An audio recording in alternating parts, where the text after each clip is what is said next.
नमस्कार, आप सभी का स्वागत है यूथ अध्ययन के चैनल पे। देखिए एक बार फिर से मैं आप सभी के बीच एसपी टीजीटी कमीशन 2025 के लिए जीके का पार्ट 50 लेके आ चुका हूँ।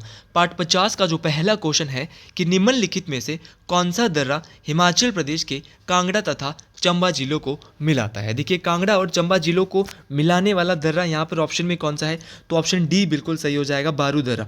बारू दर्रा जो है वो कांगड़ा तथा चंबा जिलों को आपस में मिलाता है। देखिए एक आपका बारू दर्रा है जो कि कांगड़ा और चंबा के बीच। अब क्वेश्चन पूछने वाला क्वेश्चन पूछता है कि हिमाचल के ऐसे कौन कौन से दर्रे हैं जो चंबा तथा कांगड़ा जिलों के मध्य स्थित है। तो अगर मैं बात करता हूँ आपका एक बारू हो गया, बारू के अलावा तेलंग दर्रा, तेलंग दर्रा भी कहाँ पर है, तो तेलंग दर्रा भी कांगड़ा तथा चंबा को आपस में मिलाता है। उसी प्रकार एक बलेनी दर्रा है, बलेनी दर्रा भी कांगड़ा तथा चंबा को मिलाता है। एक चोरी, बहुत इंपॉर्टेंट है चोरी दर्रा, तो चोरी दर्रा अगर मैं चोरी पास की बात करता हूँ तो ये भी जो है वो कांगड़ा तथा चंबा को आपस में मिलाता है। क्या भीम घसूतड़ी दर्रा, बहुत बार पूछा गया है भीम घसूतड़ी दर्रा, तो भीम घसूतड़ी दर्रा भी चंबा तथा कांगड़ा को आपस में मिलाता है। एक है तोरी जोत, तोरी दर्रा या तोरी जोत या तोरी दर्रा, दोनों बातें आपको याद रखनी, ये भी कांगड़ा तथा चंबा को मिलाता है। ऑप्शन में आपका सांच दर्रा है, सांच दर्रा किससे किसको मिलाता है, तो अगर मैं सांच दर्रे की बात करता हूँ तो सांच दर्रा चंबा को पांगी से, तो हिमाचल प्रदेश का ऐसा दर्रा जो कि चंबा को पांगी से मिलाता है, तो चंबा को पांगी से मिलाता है। एक तो आपका सांच दर्रा है और दूसरा है दराटी, बहुत इंपॉर्टेंट है, दराटी दर्रा भी चंबा को पांगी से ही मिलाता है। तो चंबा को पांगी से मिलाने वाले हमने यहाँ पे दो दर्रे देखे, एक सांच दर्रा देखा, दूसरा दराटी दर्रा देखा। उसी प्रकार आपका शिंका दर्रा है, अगर मैं शिंका दर्रा की बात करता हूँ तो शिंका जो दर्रा है वो किन्नौर को गढ़वाल से मिलाता है, तो किन्नौर को गढ़वाल से मिलाने वाला दर्रा है शिंका दर्रा। और नलगांव दर्रे की अगर मैं बात करता हूँ तो ये भी किन्नौर को गढ़वाल से, तो आपका शिंका दर्रा भी और नलगांव दर्रा भी, ये दोनों के दोनों किन्नौर को गढ़वाल से मिलाते हैं।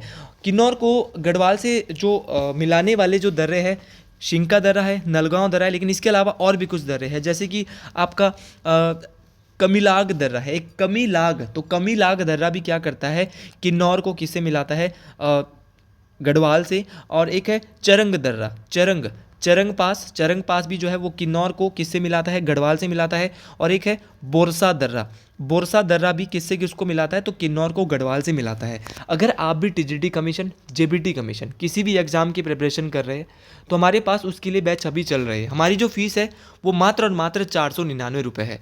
हमारे पास आपके लिए लाइव प्लस, अगर आप लाइव नहीं देख सकते तो रिकॉर्डेड क्लासेज ऑलवेज सेव है, लाइव प्लस रिकॉर्डेड क्लासेज जो है आपको हम यहाँ पर प्रोवाइड करवा रहे हैं।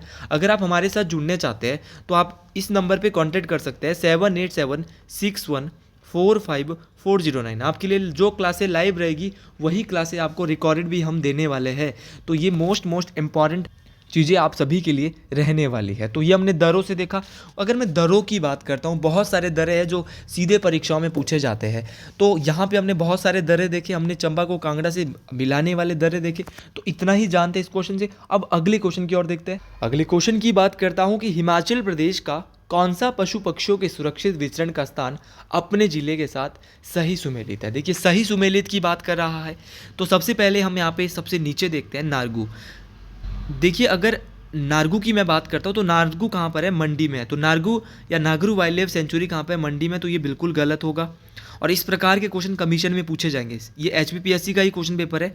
और शिल्ली सिरमौर में नहीं है, शिल्ली कहाँ पर है, तो शिल्ली वाइल्ड लाइफ सेंचुरी तो आपके सोलन में है।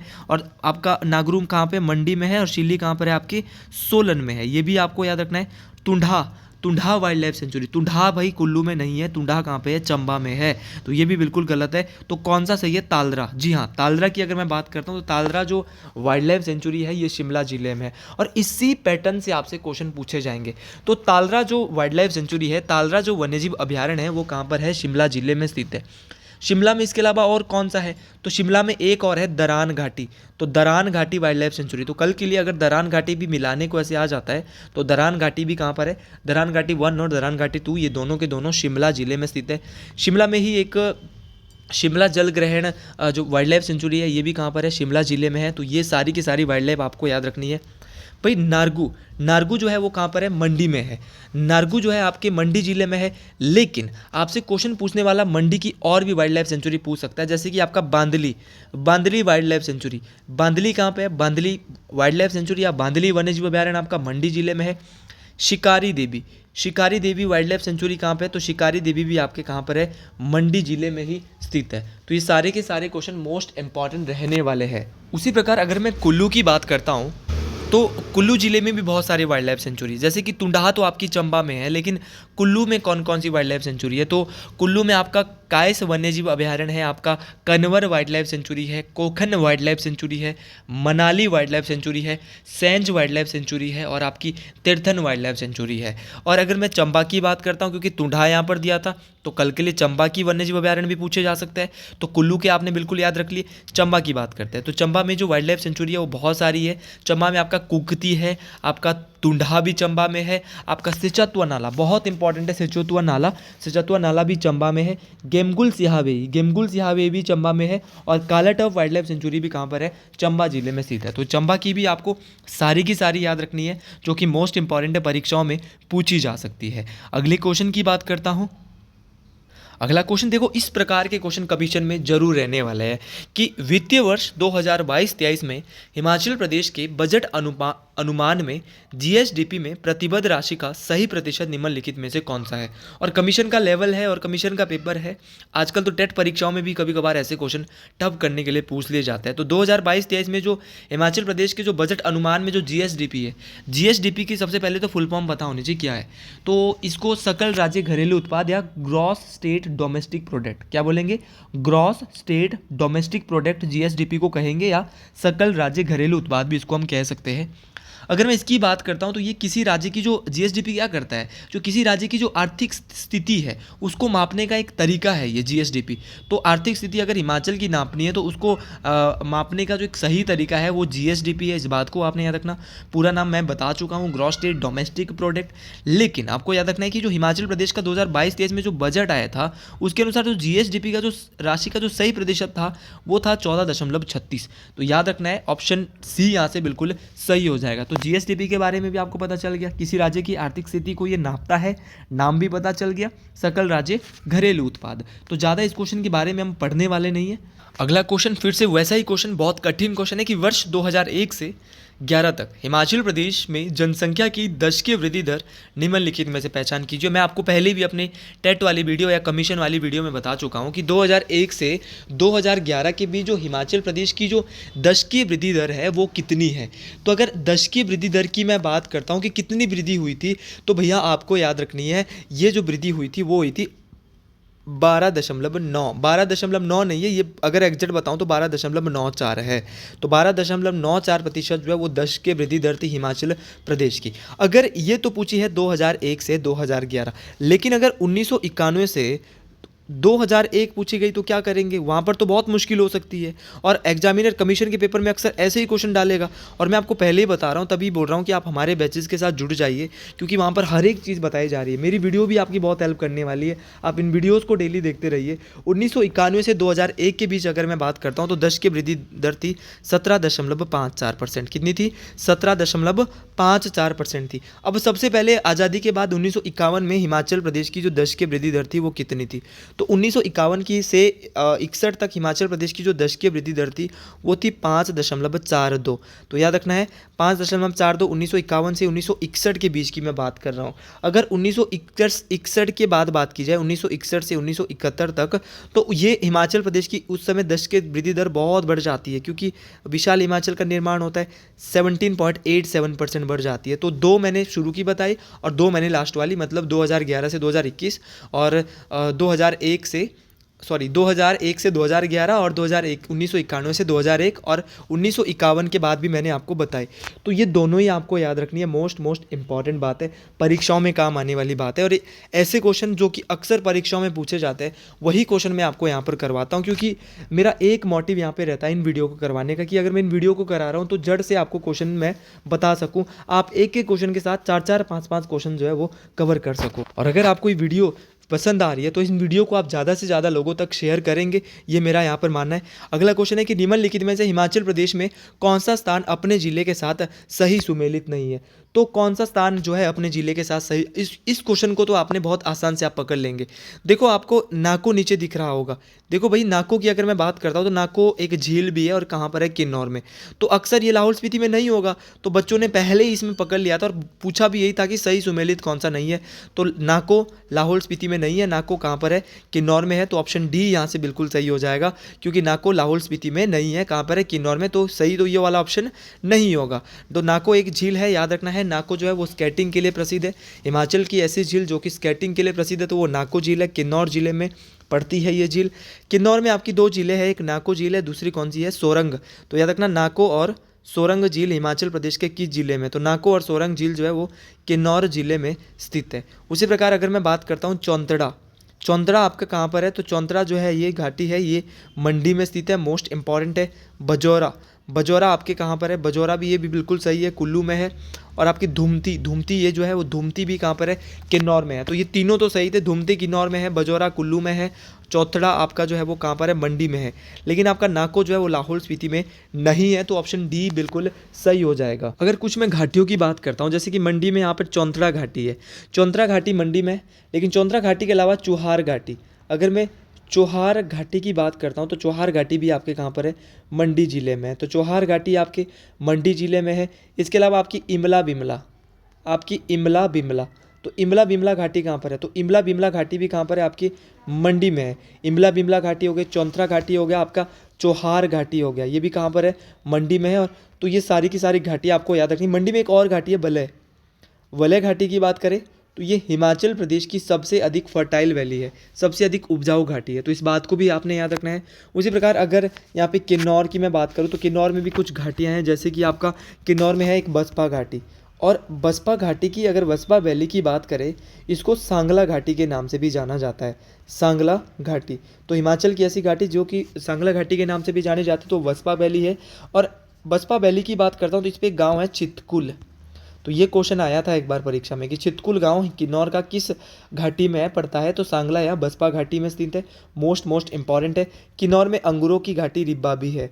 तो अगर मैं रिब्बा घाटी की बात करता हूँ तो वैली ऑफ ग्रेप्स इसको कहा जाता है। तो बहुत सारी घाटी हमने देख ली है, तो इस क्वेश्चन से भी इतना ही जानेंगे। अगला क्वेश्चन बहुत ही इंटरेस्टिंग क्वेश्चन है, the Kalasar lake in which district of Himachal Pradesh.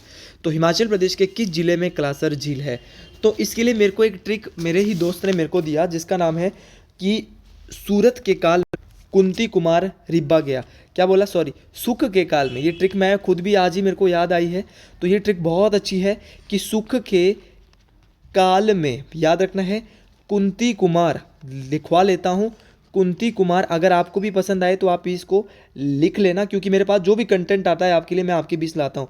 तो सुख के काल में कुंती कुमार काम पर, तो ट्रिक है कि सुख के काल में कुंती कुमार काम पर कहाँ गया था, रिब्बा गया था। तो सुख से बनाया इसने सुखसर, काल से बनाया कलेसर। ये मंडी की झील है। कुंती से कुंतब्योग, कुम्हार से कुमारवा, काम से कामरूनाग, रिब्बा से रिवालसर। तो ये सारी की सारी झीलें देखो, 1 2 3 4 5 6, तो 6 झीलें एक ही ट्रिक में बन रही है। लेकिन फिर भी मैं आपको बता देता हूँ कि मंडी में कौन कौन सी लेक्स है। तो मंडी में आपकी पराशर झील है। देखो वहाँ पर अगर मैंने पर से काम पर से वहाँ पर गया था, पराशर था, ये मैं भूल गया था। तो पराशर झील मंडी में है। पंडोह झील मंडी, और पंडोह की बात करता हूँ ना, पंडोह हिमाचल प्रदेश की सबसे छोटी कृत्रिम होती है, जो मानव मेन मेड, जिनको मानवों के द्वारा बनाया जाता है। तो हिमाचल की सबसे छोटी कृत्रिम झील कौन सी है, पंडोह झील है। सुक्सर झील मंडी में है, कलासर झील मंडी में है, कुंतब्योग झील मंडी में है। तो ये सारी की सारी झीलें कहाँ पर है, मंडी में। और आपकी रिवालसर झील भी कहाँ पर है, मंडी में है। तो रिवालसर झील हो गया, आपका कुंतब्योग झील हो गया, आपका क्लेसर हो गया, आपका सुक्सर हो गया, ये सारी की सारी झीलें। पराशर झील हो गई, सारी की सारी झीलें कहाँ पर है, मंडी जिले में स्थित है। तो आपको ये सारे क्वेश्चन याद रखने हैं, जो कि मोस्ट इंपॉर्टेंट है और ये परीक्षाओं में काम आने वाले हैं। कुल्लू ऑप्शन में दिया है, कुल्लू की बात कर लेते हैं। कुल्लू में आपका एक तो भृगु झील है। कौन सी झील है, भृगु झील, बहुत बार पूछी जाती है, और ये रोहतांग दर्रे के पास है भृगु झील। भृगु के अलावा सरयोलसर झील भी कहाँ पर है, कुल्लू जिले में है। आपकी मनतलाई झील भी कहाँ पर है, कुल्लू में है। और मनतलाई झील जो है वो पार्वती नदी का स्रोत भी है। एक श्रिंगु टिंगू है, श्रिंग टेंगू झील, तो श्रिंग टेंगू झील भी कहाँ पर है, आपके कुल्लू में है। तो कुल्लू की भी आपको याद रखनी है, मंडी की भी याद रखनी है, किन्नौर की मैं बता चुका हूँ ऑलरेडी। लाहौल स्पीति की अगर आपको पता करनी हो तो चंद्रताल और सूरजताल तो आपको पता होनी ही होनी चाहिए। चंद्रताल और सूरजताल कहाँ पे है, लाहौल स्पीति में। इसके अलावा यूनामसो झील, ये भी लाहौल स्पीति में। नीलकंठ झील, ये भी लाहौल स्पीति में है। आपका दीपक ताल हो गया, आपका विशाल ताल हो गया, ये भी कहाँ पर है, लाहौल स्पीति में है। तो इस सारी की सारी झीलें हिमाचल की आपको याद रखनी है, चाहे कुल्लू जिले की है, चाहे लाहौल स्पीति की है, चाहे मंडी की है, चाहे किन्नौर की है। मैं सारी की सारी आपको ऑप्शनों से बताता रहता हूँ और हम एक क्वेश्चन के बारे में सारे के सारे क्वेश्चन सही कर देते हैं। बहुत ही इंटरेस्टिंग क्वेश्चन है कि हिमाचल प्रदेश के बारे में निम्नलिखित क्या सही है। तो क्या सही है, पहला क्वेश्चन है कि स्वां जो नदी है वो उसका विलय सतलुज नदी में ऊना में होता है। तो मेरे को लगता है ये बिल्कुल गलत है, क्योंकि अगर मैं स्वां नदी की बात करता हूँ तो ये सतलुज नदी में तो मिलती है स्वां नदी, और सतलुज की अगर बात करें तो ये ऊना में भी कहीं ना कहीं बहती है। लेकिन इन्होंने बोला है कि जो स्वां नदी है उसका विलय सतलुज नदी में ऊना जिले में होता है। नहीं होता भाई, क्योंकि जो आपकी स्वां नदी है ये सतलुज की सहायक है, मैं ये नहीं बोल रहा हूँ। लेकिन स्वां नदी का जो विलय है वो पंजाब के एक रोपड़ जगह है, वहाँ पर जो है वो किस में होता है, सतलुज नदी में होता है। तो स्वां नदी का जो विलय होता है वो रोपड़ पंजाब में सतलुज नदी में होगा, ना कि ऊना में होगा। तो इस बात को आपने याद रखना। और दूसरी बात है कि बैजनाथ मंदिर को 2 व्यापारियों ने बनाया। हाँ, ये बात सही है कि जो बैजनाथ का जो मंदिर है, देखो ऐसे क्वेश्चन आएंगे कमीशन में और आपको याद रखना है, ऐसे ही क्वेश्चन आपको करने हैं। बैजनाथ का मंदिर 2 व्यापारियों के द्वारा बनाया गया था। कौन कौन थे वो दो व्यापारी? तो 2 भाई थे या 2 व्यापारी आप बोल सकते हैं, आहूका और मानुका। तो आहूका और मानुका नाम के 2 भाई थे, इनके द्वारा जो है बैजनाथ के मंदिर को बनवाया गया था। और ये जो बैजनाथ का मंदिर है, देखो ये भगवान भोलेनाथ को, भगवान शिव को समर्पित है, इस बात को आपने याद रखना है। और इस मंदिर को ना 19वीं शताब्दी में, 19वीं जो शताब्दी थी, कांगड़ा के राजा संसार चंद ने इस मंदिर की मुरम्मत करवाई थी। ये भी क्वेश्चन आ सकता है कि जो बैजनाथ मंदिर है इसकी मुरम्मत किसने करवाई? तो इसकी मुरम्मत जो करवाई थी वो करवाई थी कांगड़ा के राजा संसार चंद ने। उसी प्रकार निरमंड शिमला जिले की एक उप तहसील है। देखो ये क्वेश्चन तो सही नहीं हो सकता, क्योंकि निरमंड तो आपके कुल्लू में पड़ता है। निरमंड कहाँ पड़ता है? कुल्लू में पड़ता है। और अगर मैं निरमंड की बात करता हूँ तो निरमंड में आपको हिमाचल प्रदेश में बूढ़ी दिवाली कहाँ की फेमस है? तो बूढ़ी दिवाली फेमस है कहाँ की? निरमंड की फेमस है। उसी प्रकार क्वेश्चन आता है भुंडा, एक भुंडा त्यौहार है जो कि भगवान परशुराम की जहाँ पे पूजा की जाती है निरमंड में। भगवान परशुराम के लिए क्या, यहाँ पर इनके लिए भुंडा जो त्यौहार है वो 12 वर्ष बाद मनाया जाता है। और कहाँ पे मनाया जाता है? कुल्लू के निरमंड में मनाया जाता है। तो निरमंड एक उप तहसील है, लेकिन कहाँ की उप तहसील है भैया? कुल्लू की उप तहसील है। तो याद रखना है, शिमला की उप तहसील नहीं है निरमंड। अगला क्वेश्चन यहाँ पे, अगला जो ऑप्शन था कि वर्ष 1956 में हिमाचल प्रदेश टेरिटोरियल काउंसिल के 30 सदस्य थे। देखो टेरिटोरियल काउंसिल को हिंदी भाषा में बोलेंगे क्षेत्रीय परिषद, यहाँ पे नहीं दिया इन्होंने, लेकिन मैं आपको बता रहा हूँ। क्षेत्रीय परिषद हिमाचल में बनती है 1957 में। 1956 में हिमाचल बनता है यूटी, यूटी मतलब यूनियन टेरिटरी, केंद्र शासित प्रदेश। लेकिन 1957 में जो हिमाचल बनता है वो क्या बनता है? क्षेत्रीय परिषद, यहाँ पे टेरिटोरियल काउंसिल बनती है। और किसकी अध्यक्षता में? ठाकुर करम सिंह की अध्यक्षता में। लेकिन ये बात गलत बोली है कि यहाँ पर टेरिटोरियल काउंसिल में 30 सदस्य थे। मैं जानता हूँ कितने सदस्य थे, तभी मैं बोल रहा हूँ इस सीरीज़ को देखिए। ये सीरीज़ आने वाले 50 पार्ट के बाद जो अब पार्ट आने वाला है वो बहुत इंटरेस्टिंग रहने वाले। धीरे धीरे इस सीरीज़ को जो है वो कमीशन लेवल तक जो है, जो कमीशन का हमारा लेवल रहता है, पहले बेसिक से मैं चीज़ों को उठाता हूँ। मेरा जो हमारे जो बैच चल रहे हैं वहाँ भी चीज़ों को बेसिक से अभी उठाया जा रहा है। और बाद में जब आपका पेपर नज़दीक आएगा, नोटिफिकेशन आने के बाद, उसके बाद लेवल ऐसा आपको दिखाया जाएगा, ऐसे क्वेश्चन। तो क्षेत्रीय परिषद में 30 सदस्य नहीं थे, तो कितने सदस्य थे? ठाकुर करम सिंह की अध्यक्षता में ये टेरिटोरियल काउंसिल बनी थी। यहाँ पर 30 ना सदस्य देकर आपको याद रखना है, इसमें 43 कितने सदस्य थे?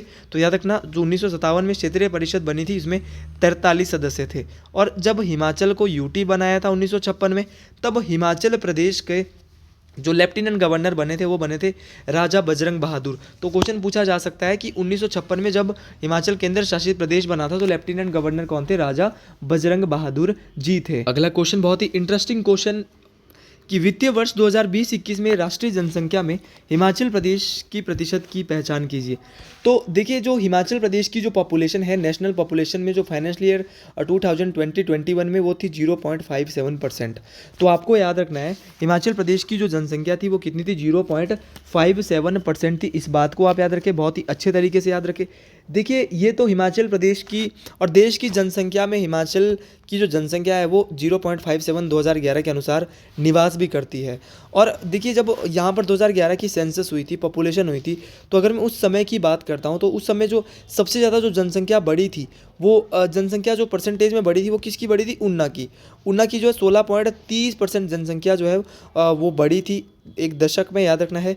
और 4,47,000 से 5,21,000 जो है वो बढ़कर हो गई थी हिमाचल प्रदेश की जनसंख्या 5,21,173। तो उन्ना की जनसंख्या सबसे ज़्यादा बढ़ी थी। तो याद रखना है, बहुत बहुत इंपॉर्टेंट है, कितनी बढ़ी थी, 16% से जाके जो है 16.30% जो है उन्ना की जनसंख्या बढ़ गई थी। इस बात को आपने याद रखना है।